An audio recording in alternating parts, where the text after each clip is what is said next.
यूं ही नहीं ताज ताज बन जाता है। शिल्पकारों का हुनर और चुनिंदा संगमरमर ताज को नायाब बनाते हैं। कुछ ऐसे ही चुनिंदा जगहों से बस खास ही चुनकर लाता हूँ। कतरे कतरे को मैं हीरे सा परखता हूँ। यूं ही नहीं मैं रजनीगंधा बन जाता हूँ।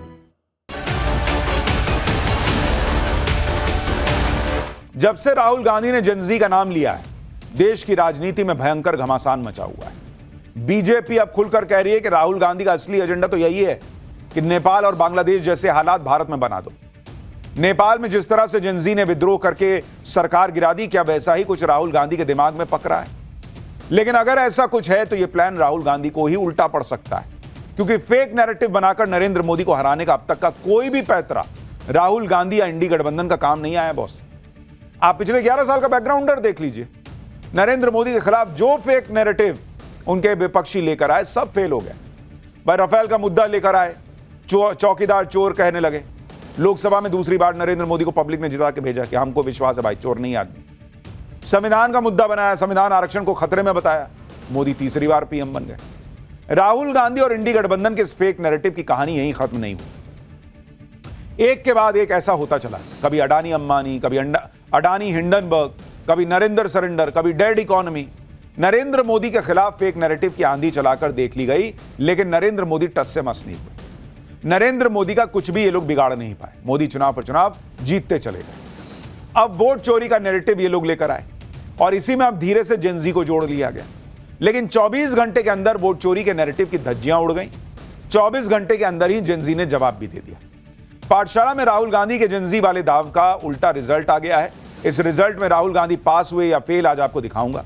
जेनजी राहुल गांधी को लेकर क्या सोचता है, नरेंद्र मोदी को लेकर क्या सोचता है जेनजी। अलग अलग शहरों से नवभारत ने ग्राउंड रिपोर्ट दर्ज की है। जेनजी से बात कर तैयार की है यह ग्राउंड रिपोर्ट कि क्या वो सड़क पर आएगा। इसके अलावा आपको राहुल गांधी के राजनीतिक गुरु सैम पित्रोदा के नए कांड के बारे में भी बताऊंगा। लेकिन पहले राहुल गांधी के जेनजी वाले बयान पर जो बवाल मचा है उसकी एक झलक देखिए। मैं देश के कॉन्स्टिट्यूशन की रक्षा कर रहा हूं, संविधान की रक्षा कर रहा हूं।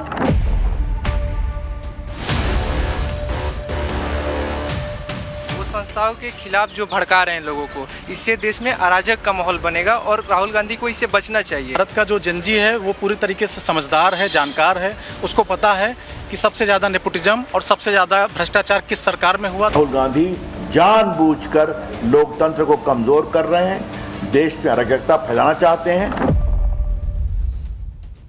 जेनजी के आंदोलन को यदि वो उठाना चाहते हैं तो हम तो राहुल गांधी के साथ हैं। पूरी गांधी फैमिली देश छोड़ती हुई नजर आएगी। नेपाल जैसी जब क्रांति आएगी, राहुल गांधी का घर फूंक दिया जाएगा। आपके करीबी सैम पित्रोदा पाकिस्तान को अपना घर कह रहे हैं, आप चुप क्यों हैं? यानी जेनजी को लेकर भयंकर सियासी बवाल मचा हुआ है। और यह बवाल इसलिए मचा है क्योंकि जेनजी में वो ताकत है जिसके सामने बड़ी बड़ी सरकारें पस्त होती दिखी। नेपाल में क्या हुआ हाल में, ये सबने देखा है। नेपाल में जो हुआ उसके बाद से ही इंडी गठबंधन भी जेनजी का नाम लेने लगा था। इंडी गठबंधन सोच रहा था कि भारत में भी जेनजी सड़क पर आ जाए तो भाई नरेंद्र मोदी के खिलाफ इंडी गठबंधन का काम बन जाएगा। और इसी में राहुल गांधी ने कल जेनजी का जिक्र कर दिया अपने ट्वीट में। राहुल गांधी ने कल जेनजी का नाम लेकर कहा था कि यही लोग संविधान और लोकतंत्र बचाएंगे और वो जेनजी के साथ हमेशा खड़े हैं। लेकिन सवाल तो यह है कि क्या जेनजी राहुल गांधी के साथ खड़ा है? जेनजी को लेकर आज हमने राहुल गांधी के नए दाव का टेस्ट भी किया, जिसका रिजल्ट अभी आपको थोड़ी देर में दिखाऊंगा। यह भी बताऊंगा कि जेनजी राहुल गांधी के बारे में क्या सोचता है। लेकिन पहले आपको दिखाता हूं कि राहुल गांधी के जेनजी वाले बयान पर उनकी सियासी क्लास कैसे लग गई। भाई राहुल गांधी की एक ही दिक्कत है, ना वो चल पा रहे ना उनके मुद्दे चल पा रहे। बीजेपी ने राहुल गांधी को क्या कहा, एक बार सुनिए, फिर आपको कांग्रेस क्या जवाब दे रही है वो भी सुनवाता हूं।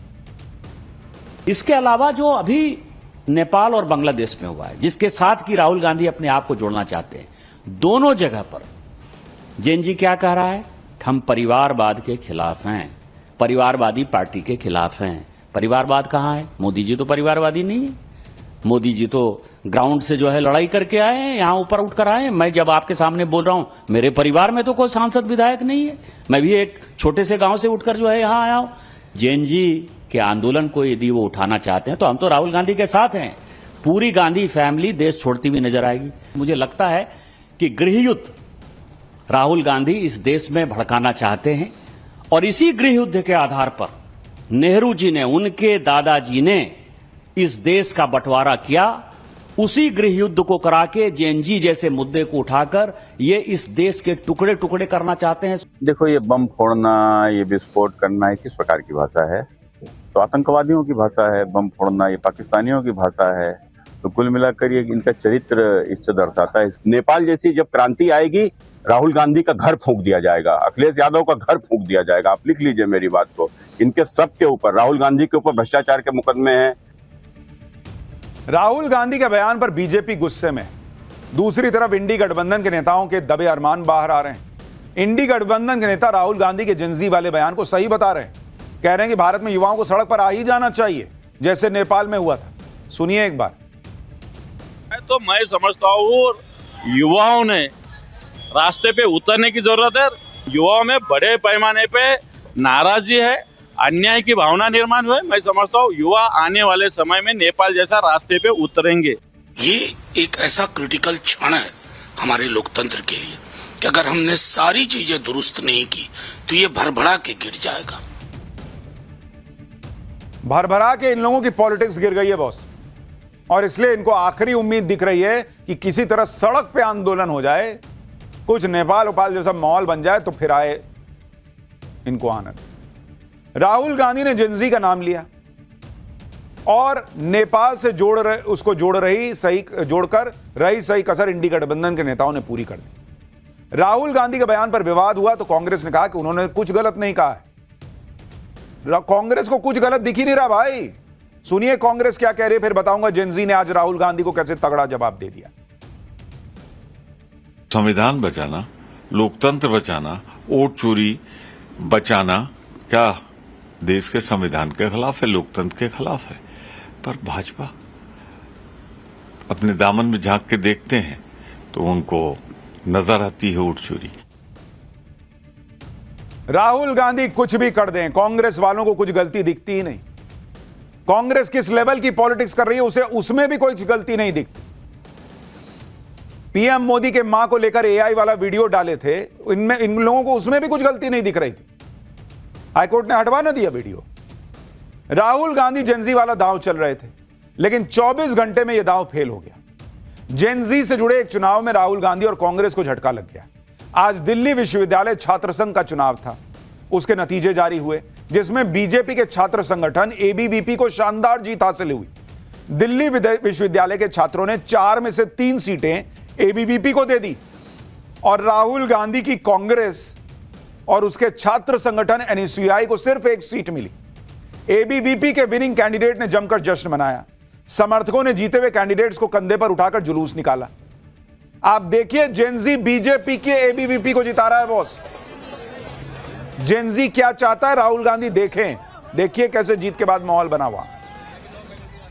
दिल्ली विश्वविद्यालय छात्र संघ के चुनाव में रिजल्ट आ चुका है। 3 सीटें एबीवीपी जीती है, वहीं 1 सीट जो है वह एनएसयूआई जीती है। दिल्ली विश्वविद्यालय के छात्रों ने एक ऐतिहासिक निर्णय दिया। आप देखिए कि दिल्ली विश्वविद्यालय के छात्र आज राष्ट्रवादी विचारधारा के साथ है। बस यही कहना चाहूंगा कि बहुत खुश हूँ, सब लोगों ने बहुत साथ दिया और बहुत भारी बहुमत से जीते हैं। जो वादे आप लोगों के थे पूरे होंगे? बिल्कुल बिल्कुल, कल से काम पे। किस तरीके से लोगों की बड़ी तादाद यहाँ पर पहुंची है और पूरे विश्वविद्यालय के कैंपस में इस वक्त जश्न का माहौल है, एबीवीपी के लोगों की तरफ भी और साथ ही साथ यहाँ पे जश्न का माहौल है। कांग्रेस और उसके छात्र संगठन के लिए नतीजे बहुत ही निराश करने वाले हैं, क्योंकि कांग्रेस को युवाओं से उम्मीद थी कि भाई वो राहुल गांधी को सुन रहे होंगे तो एनएसयूआई को जिताएंगे, बात मानेंगे उनकी। लेकिन युवाओं ने तो उल्टा काम कर दिया। आप देखिए डूसू चुनाव में अध्यक्ष पद के लिए एबीवीपी के आर्यन मान जीते। आर्यन मान को कुल 28,841 वोट मिले। दूसरे नंबर पर एनएसयूआई जोसलिन चौधरी रही, उनको 12,645 वोट मिले। उपाध्यक्ष पद के लिए एनएसयूआई के राहुल झांसला जीते, उनको 29,339 वोट मिले, जबकि एबीवीपी के गोविंद तंवर को 20,547। सचिव पद के चुनाव में एबीवीपी के कुणाल चौधरी को जीत मिली, उनको 23,779 वोट मिले। एनएसयूआई के कबीर को 19,117 वोट मिले। संयुक्त सचिव के चुनाव में भी एबीवीपी की दीपिका झा जीत गई। दीपिका झा को 21,825 वोट मिले। एनएसयूआई के लवकुश भड़ाना को 17,380 वोट मिले। यानी दिल्ली यूनिवर्सिटी छात्र संघ के चुनाव में बीजेपी के एबीवीपी ने बम्पर जीत हासिल की और राहुल गांधी की एनएसयूआई का पत्ता साफ होते होते बचा मात्र एक सीट में। लेकिन कांग्रेस कल तक ऐसे ऐसे दावे कर रही थी कि एनएसयूआई चारों सीट जीत जाएगी। इसे राहुल गांधी के हाइड्रोजन बम से जोड़ रही थी कि मोदी जी को 2-2 धमाकेदार गिफ्ट मिलेंगे जिससे वो बर्थडे मनाना भूल जाएंगे। सुनिए कैसी कैसी बातें कर रहे थे ये लोग। फिर आपको बताता हूं कि नवभारत के कैमरे पर देश के जेनजी ने राहुल गांधी के लिए क्या मैसेज भेजा है।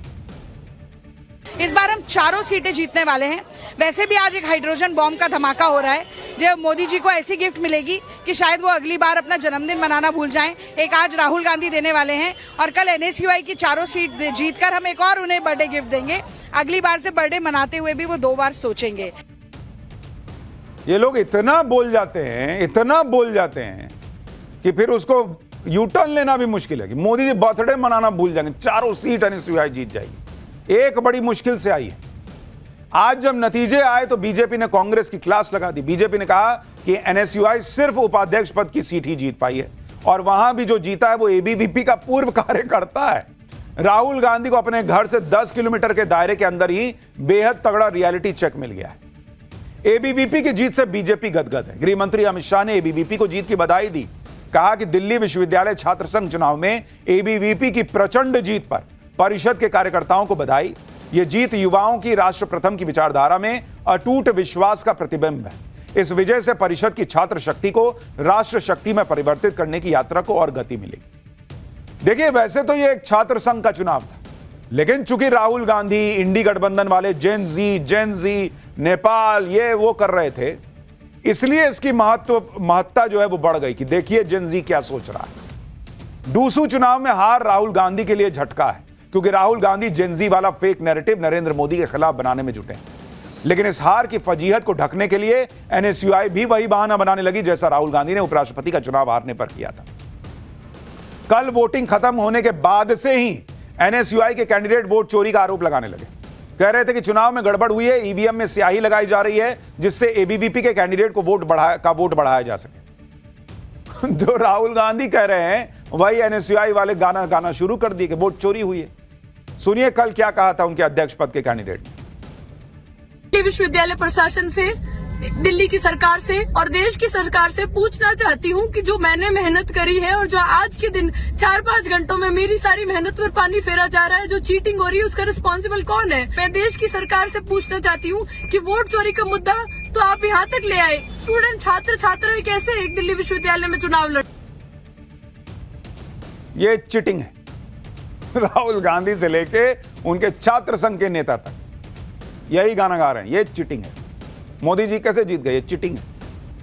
ये सही है कि चुनाव जीत जाओ तो सब ठीक, हार जाओ ईवीएम खराब, वोट चोरी, फलाना ढिमकाना, संवैधानिक संस्थाओं को कटघरे में खड़ा कर दो। बॉस पब्लिक नहीं पसंद कर रही, राहुल गांधी को नहीं समझ में आ रहा, कांग्रेस को नहीं समझ में आ रहा। ये जेनजी बता रहा है बॉस कि ये सब नहीं चलेगा। बीजेपी राहुल गांधी पर भड़की हुई है, कह रही कि राहुल गांधी देश का माहौल बिगाड़ना चाहते हैं। बीजेपी वालों को सुन लीजिए, फिर मैं आपको दिखाता हूं नवभारत ने जो देश भर के अलग अलग जेनजी से पूछा है सवाल कि क्या वो सड़क पर आएंगे, क्या लोकतंत्र खतरे में है, राहुल गांधी के बारे में वो लोग क्या सोचते हैं, वो पूरी रिपोर्ट आपको दिखाऊंगा। पहले सुनिए बीजेपी वालों। क्या कहना चाहते हैं राहुल गांधी? आप कहना क्या चाहते हैं कि एक जेनजे के नाम पर देश में आप अराजकता फैलाना चाहते हैं? ये बहुत गंभीर सवाल है और ये पूरा ट्वीट किया गया और उनका इकोसिस्टम ने जेनजे के नाम से ट्वीट करना शुरू किया। ये बहुत गंभीर विषय है। राहुल गांधी जानबूझकर लोकतंत्र को कमजोर कर रहे हैं, देश में अराजकता फैलाना चाहते हैं। राहुल गांधी फ्रस्ट्रेशन में है, हताशा में, और मैंने पहले भी कहा था ये नकल सब कभी मोदी जी का नकल करेंगे, कभी जैन जेट की बात करेंगे।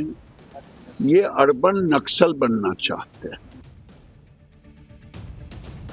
राहुल गांधी ने कल जो जेनजी वाला दांव चला था, उस पर हमने देश के युवाओं से भी बात की। ये वो युवा हैं जिनको जेनजी कहा जाता है।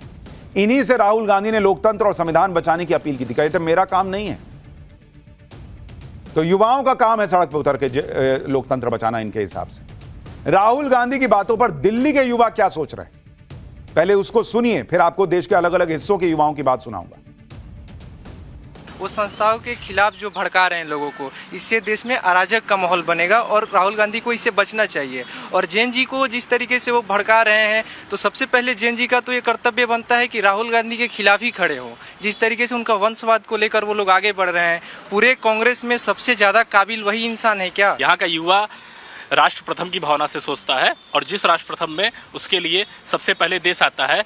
और हम अधिकार बोध की नहीं, कर्तव्य बोध की बात करते हैं। राहुल गांधी अपना कर्तव्य कर रहे हैं कि नहीं, सबसे पहले उनको इस विषय में सोचना चाहिए। भारत में ऐसा कुछ भी नहीं होगा। उसका दो रीजन है। पहला बात कि भारत का जो जेनजी है वो पूरी तरीके से समझदार है, जानकार है। उसको पता है कि सबसे ज़्यादा नेपोटिज्म और सबसे ज़्यादा भ्रष्टाचार किस सरकार में हुआ था और किस परिवार में होता है, वो सब कुछ जानता है। कोई भी जेनजी इतना बेवकूफ़ नहीं है आज के टाइम पे कि राहुल गांधी जैसे पॉलिटिशियन को सपोर्ट करे। और जो वो बात करते हैं वोट चोरी की, सबसे पहले उनसे पूछो जाके कि वोट चोरी का जो उनकी हिस्ट्री है वोट चोरी की, तो वो तो उन्होंने ही स्टार्ट करी थी। भाई दिल्ली क्या जेनजी कह रहा है कि इतने बेवकूफ न बैठे हम लोग कि राहुल गांधी ने कह दिया वोट चोरी और हम मान लिया और हम सड़क पर आ जाएंगे। इसी तरह से हमने मुंबई में कॉलेज स्टूडेंट्स और जेनजी से राहुल गांधी के बारे में सवाल पूछा। मुंबई के युवाओं ने राहुल गांधी को ही सबसे बड़ा नेपो किड बता दिया। इन युवाओं ने कहा कि वो देश के संविधान और लोकतंत्र का पूरा भरोसा करते हैं। राहुल गांधी को अपनी पॉलिटिक्स खतरे में लग रही है, इसलिए वो ये सारी बातें कर रहे हैं। ये जेनजी कह रहा है। सुनिए मुंबई के जेनजी को। डेमोक्रेसी और संविधान तो बिल्कुल ऐसा है नहीं कि वो खतरे में है। जो मुझे लगता है खतरे में है वो उनका राजनीतिक करियर।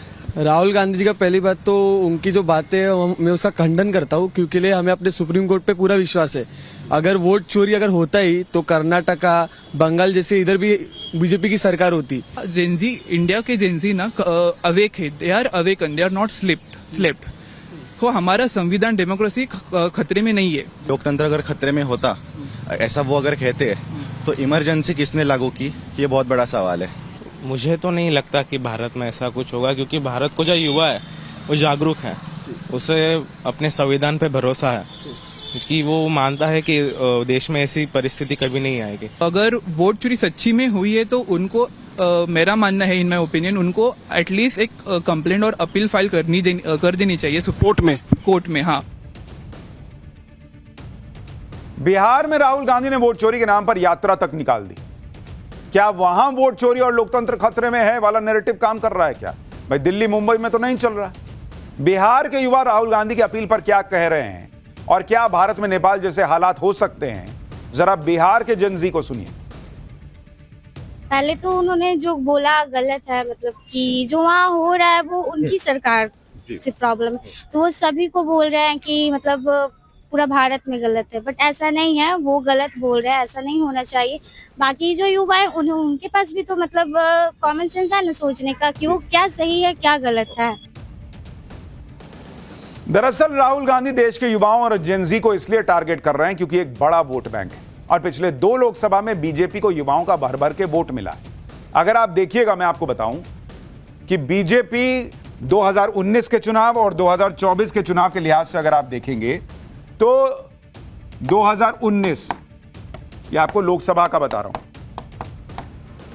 का जो चुनाव हुआ, 25 साल से कम उम्र के जो वोटर थे, 25 साल से कम के वोटर, अगर आप उनको देखिएगा, उन्होंने किसको वोट किया बॉस?